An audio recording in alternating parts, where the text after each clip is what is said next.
Merci beaucoup.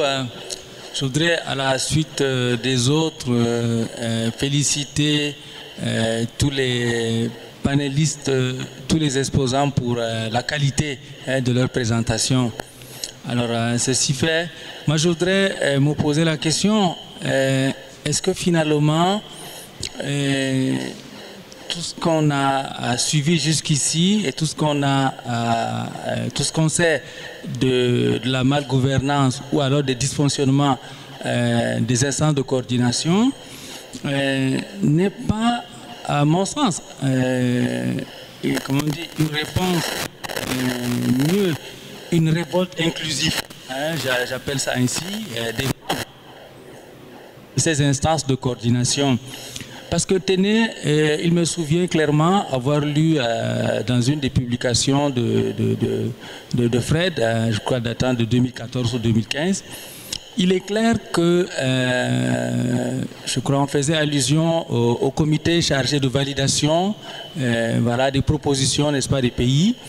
Il est clairement apparu que au niveau de ces instances-là ou de ce comité-là, non, mais les propositions sont réorientées.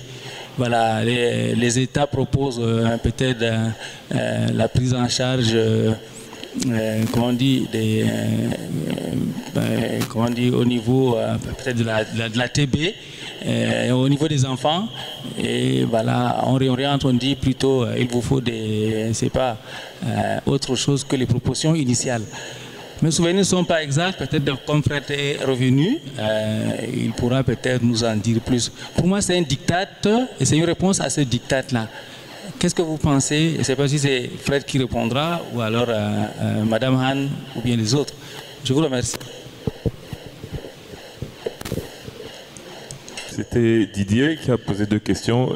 La première sur la spécificité du CCM et la deuxième, si j'ai bien compris, sur l'impact de la présence de la domination des pouvoirs publics au sein du CCM. Je pense que les deux questions sont liées et la réponse que je peux apporter ressort dans la conclusion que j'apportais à mon intervention d'une dépendance au sentier. C'est à dessein que j'ai décrit un peu les conditions dans lesquelles le CCM est né au Cameroun, avec le rôle particulier joué par l'État camerounais à travers son ministre de la Santé pour que soit créée cette instance. A priori, on a l'impression que le CCM existe au Cameroun comme on va l'observer au Burkina, en Côte d'Ivoire, au Sénégal, etc. Mais il y a un contexte particulier de sa création. En l'occurrence, c'est l'État c'est le ministre de la Santé qui est à l'origine de cette instance. Et sous sa houlette, on a vu que le CCM a eu un certain nombre de performances. Et par la suite, il y a eu des périodes de contre-performance ou d'entrer dans des zones grises. Donc, à partir de ce moment, pour moi, l'impact de cette domination des pouvoirs publics peut aller dans un sens comme dans l'autre en fonction des contingences nationales, des réalités de l'arène politique locale. Donc on ne peut pas s'avancer sur l'impact que ça peut avoir. On ne peut que regarder ce qui s'est passé et voir qu'il y a eu des périodes de bien et des périodes de moins bien.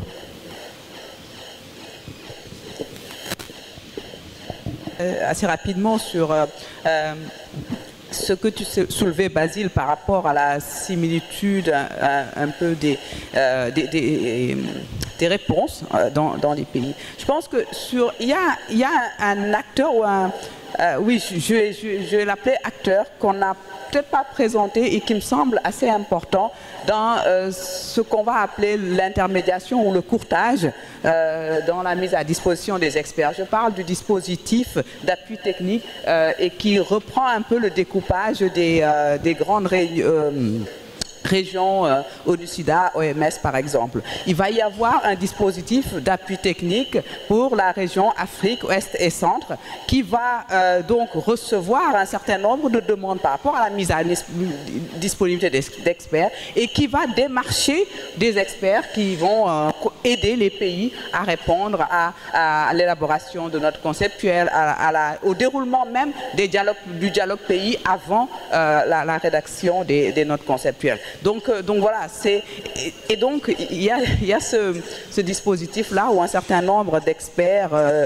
tournent d'une certaine manière. Et je pense que sur la question du financement, il est clair que, je pense, le fait que les systèmes sanitaires en Afrique, particulièrement dans les pays à faible revenu, soient particulièrement dépendants de l'aide extérieure, au-delà de la fragilisation qu'on peut penser et tout ça, cela aussi, on ne peut pas, à mon sens, déconnecter la problématique de l'aide ou du financement donc, du système de santé des idéologies qui les portent. Et donc, à partir de ce moment-là, il y a dans le financement aussi des normes, des procédures, un ensemble de choses qui sont aussi véhiculées et qui façonnent d'une certaine manière les systèmes de gouvernance et autres des différents des pays. Abdul Kadri, je suis désolée, je n'ai pas très bien entendu la question, donc je ne pourrais pas vraiment vous répondre.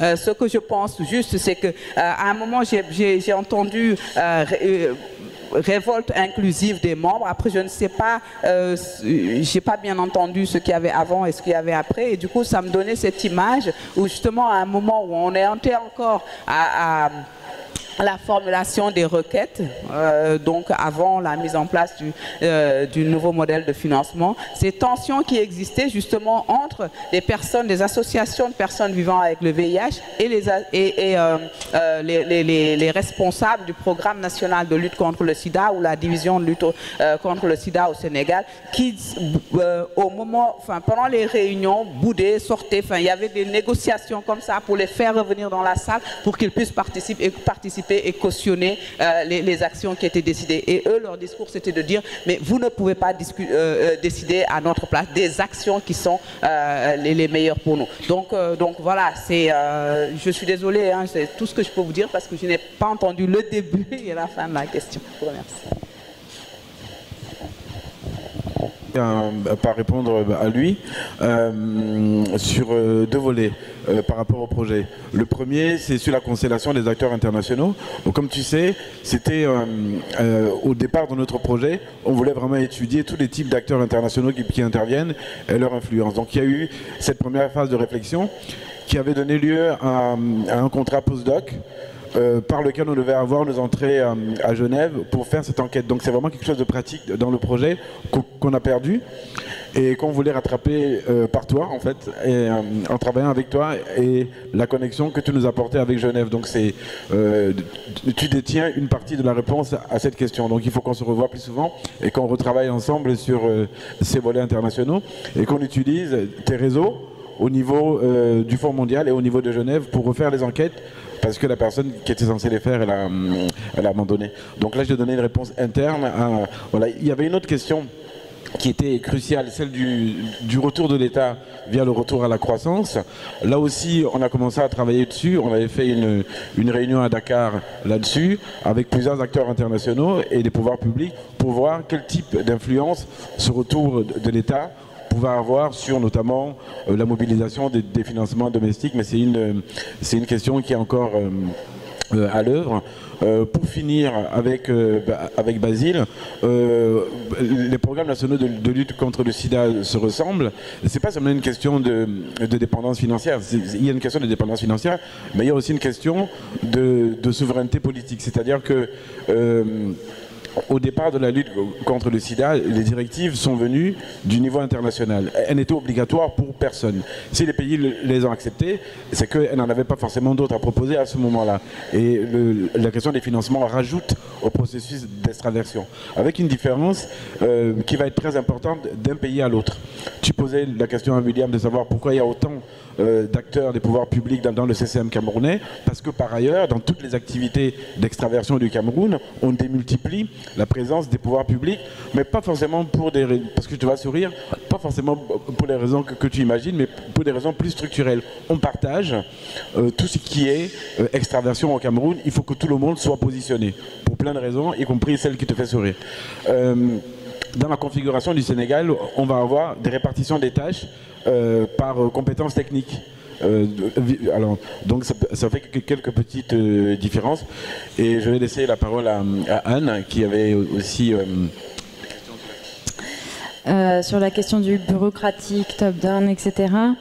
Moi, la question que je me pose, c'est effectivement, si j'ai bien compris la question, hein, est-ce que parce qu'on arrive dans des États qui sont effectivement bureaucratiques et top-down et qui fonctionnent plutôt avec de grandes limites en tout cas, est-ce que pour ça on peut légitimement reproduire, est-ce qu'on ne peut pas apprendre à un moment donné aussi les leçons de l'histoire et effectivement porter des constats? Après, je suis d'accord que c'est peut-être un peu critique et je suis encore collée à mon terrain puisque mes recherches sont actuelles. Effectivement, on est témoin de choses qui se passent et donc là, c'est aussi un peu un moment pour pouvoir en discuter. Après, j'espère que nos réflexions de demain et d'après-demain pourront permettre d'évoluer dans ces réflexions. Merci.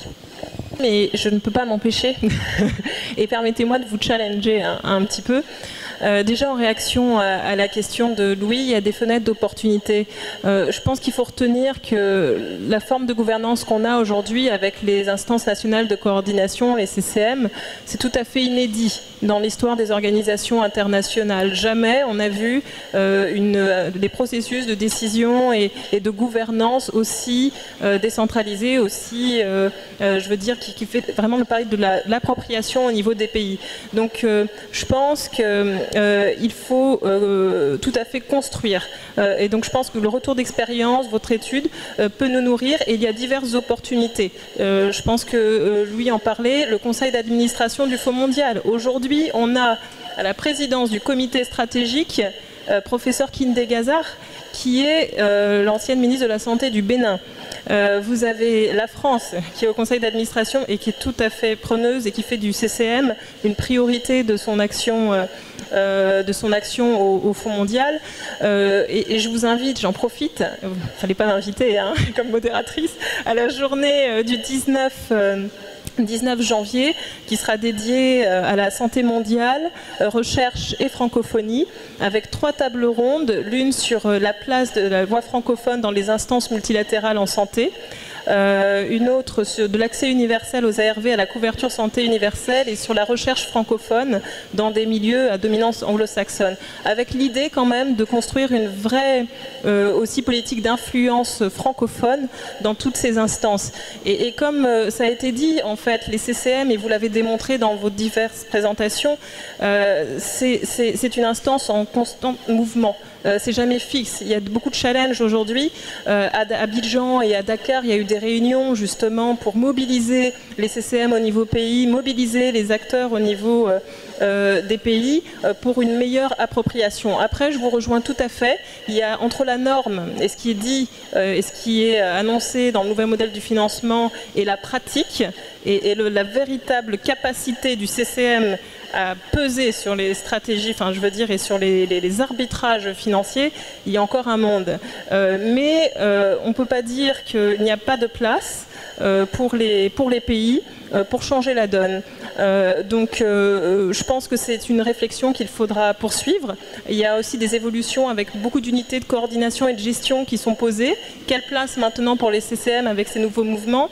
Il y a eu toute une initiative lancée sur la mise en œuvre à travers le partenariat qui s'appelle ITP, avec la même chose, hein, beaucoup d'acteurs, d'experts encore pour appuyer les pays. Mais comment investir ces lieux de discussion pour une meilleure appropriation des pays. Et puis il y a beaucoup de pays, et là la Côte d'Ivoire avec des ambitions d'émergence et de transition.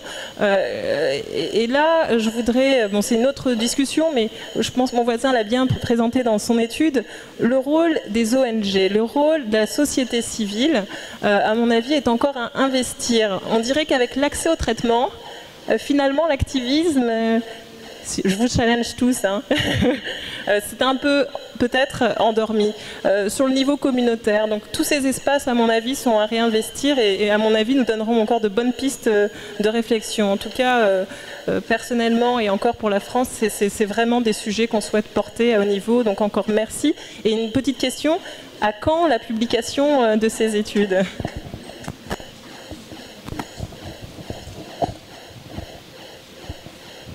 En fait, vis-à-vis des publications, il y en a déjà eu deux. Anne a parlé d'une. Il y en a eu une sur un peu les grandes fonctions du Fonds mondial et les CCM qui a été publiée. Il va y en avoir une avec Stéphanie, Olivier Ney et moi sur les procédures. Et là, on va se réunir encore demain à l'intérieur du projet pour voir quel type de publications peuvent émerger de cette séance. Mais je te rassure, les publications sont au cœur de nos objectifs. Elles seront partagées, bien évidemment.